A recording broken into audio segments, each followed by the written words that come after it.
My name's Daniel O'Neill. I'm 35 years old and currently reside in Phoenix, Arizona.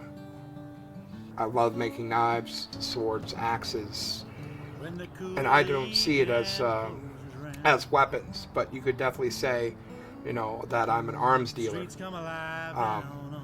But I see it as more as making tools.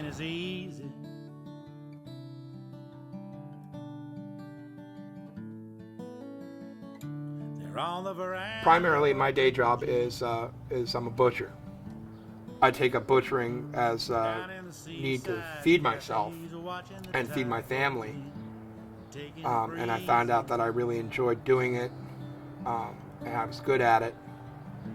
So I got into knife making because I wasn't happy with the quality of steel that I was working with. I don't have $600 to invest in a knife, but I have $50 I can invest in a knife to make my own tool, to do my job better. So I see myself as a tool maker.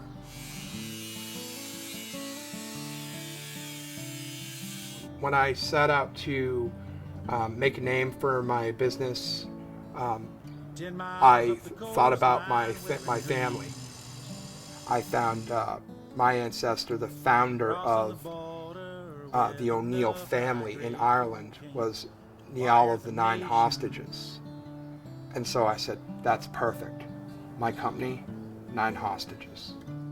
Down on the beach across the bay.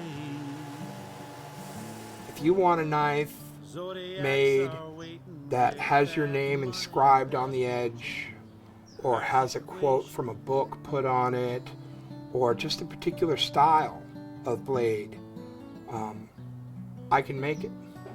If you're looking for a leather belt with Celtic knotwork that you designed, I can make that happen. That's what Nine Hostages is. That's what Nine Hostages is all about. It's fulfilling the individual's need.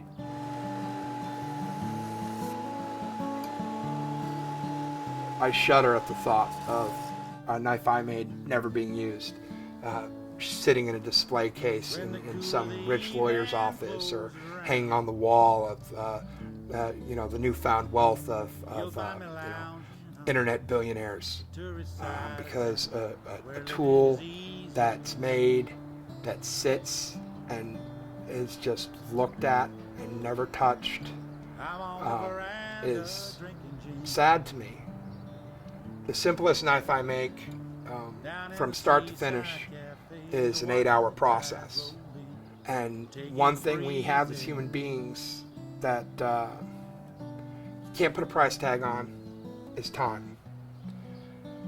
And if I'm making the investment of my life in building a blade, building a knife, and to have that knife sit there, never be used, never be touched, sitting in a display case, would be a wasted life. Living on crime. We live in a society of great waste, where people are so quick to throw things away when they break or outlive their usefulness. And that's a shame. That's not how we as human beings have made it to today. We've made it to today by using every little bit of something. I work a lot in found and repurposed items. If you're willing to take that initiative and spend that time, you could take something that was trash and turn it into something amazing, something brilliant. You can give new life to an old item. I can make what I do sound real easy and summarize everything I do in a sentence, but what a lot of people don't realize is the dangers behind it. If you don't know what you're doing, you can kill yourself doing what I do, which is probably why not everybody does it. It's definitely a labor of love. If you don't love it, don't do it. So I don't consider this work. This is something I love. I love it with all my heart. It's part of my soul. It's who I am. this is what I do.